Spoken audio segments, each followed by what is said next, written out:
Welcome to my safe space, a place to breathe, feel, and heal. Willpower is a lie. That's right. I said it.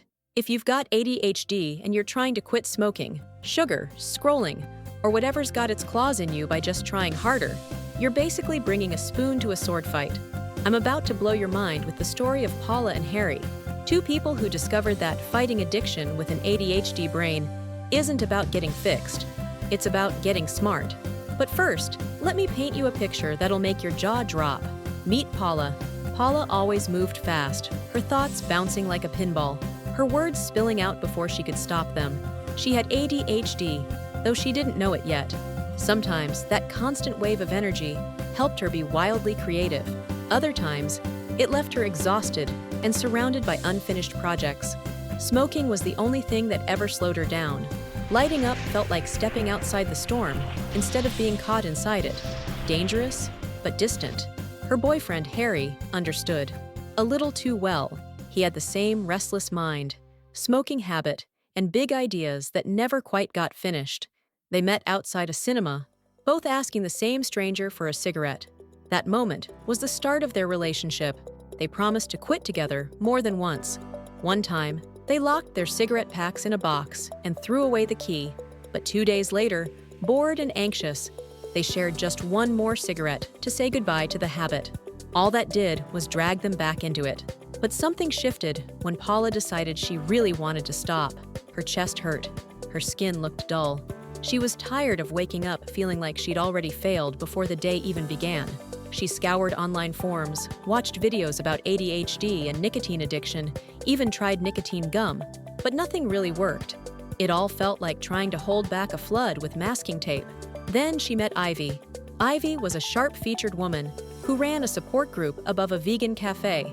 She claimed she'd helped many differently wired individuals quit smoking and reclaim their self-trust. Ivy was intense, persuasive, oddly convincing. Paula began attending the group in secret. She didn't tell Harry, not because she didn't love him, but because she wanted to prove to herself that she could do this on her own. Ivy had strange rules. No coffee after 11 a.m., a breathing technique called pulse syncing, and a journal where Paula had to document every craving in vivid detail. But over time, it started to work. Paula stopped smoking. Her ADHD didn't vanish, but she noticed more.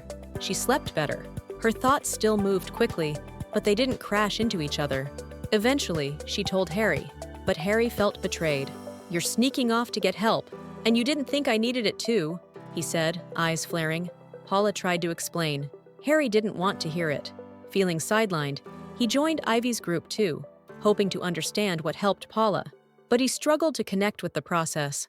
The journaling felt tedious, and the rules didn't click for him. Then Paula hit a wall. The group helped, but it wasn't enough to keep her quit forever. One night, stressed and overwhelmed, she lit a cigarette. Harry did too. And then something terrifying happened.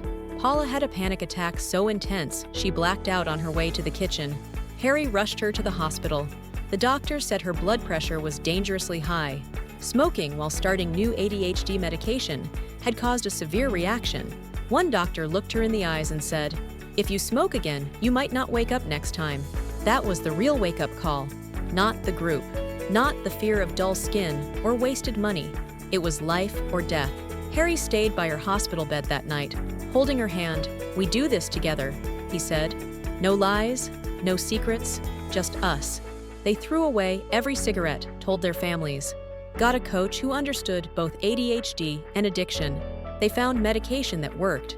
They built structure, morning walks, journaling before bed, shared breathing exercises. Paula started painting again. Harry and Paula together launched a YouTube channel about neurodivergence, ADHD, addiction, and how they got through it. Was it easy? No. Did they still crave the rush? Yes. But this time, they didn't run from it. They talked, even when it was hard. Especially then, in the end, it wasn't a miracle that helped them quit. Not love, fear, or shame. It was honesty. And choosing every day to fight side by side, not alone. Paula still talked fast. Her thoughts still darted around. But now, they had somewhere to land. And the air finally was clean. 5 ADHD-friendly tips that actually helped Paula and Harry. 1. Support must be ADHD specific. Okay, first lesson. The support you get has to be ADHD aware. Generic, just say no programs didn't work. What helped was structure, compassion. People who understood ADHD. Find support built for your brain. ADHD coaches, therapists, or groups that get impulsivity, not shame it. 2. Journaling makes the invisible visible. So, I started a craving journal. At first, it felt silly, but then I started noticing patterns, like, oh, I always want sugar after I come back from work. Writing it down made it real. It gave me space to choose, instead of just reacting. All what I'm trying to say is that you should externalize your thoughts. ADHD brains move fast. Journaling slows the loop and reveals patterns you can work with. 3. Lifestyle adjustments improves mental clarity. This one surprised me. I cut caffeine after 11 a.m., small change, right? But I started sleeping better, which meant fewer meltdowns, which meant I stopped reaching for stuff to cope. The thing is, ADHD isn't just, I can't focus. It's a whole body system. Sleep, food, movement. It all affects regulation. 4. Accountability is greater than willpower.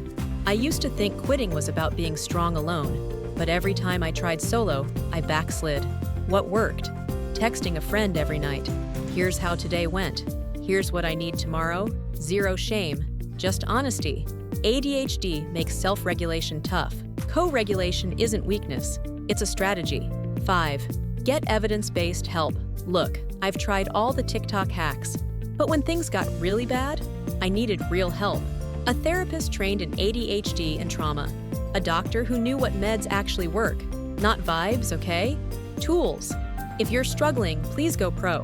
Struggling with ADHD, addiction, shame, it becomes very complicated. And you deserve support that's rooted in science. If Paula and Harry's story struck a chord, smash that like button like it owes you money. Subscribe if you want more real talk about living your best life with ADHD. But here's what I really want you to do. Drop a comment and tell me one thing you're ready to quit or start. Not because you have to, but because you want to. Because your ADHD brain deserves support, not shame. Maybe it's sugar, maybe it's endless scrolling, maybe it's that inner critic that won't shut up. Share it. Let's build this community together. And remember, you're not too much. You're not broken. You're just getting started. Now go be the main character in your own comeback story. The air is finally clean, and so is your future. This is your safe space. Thanks for watching.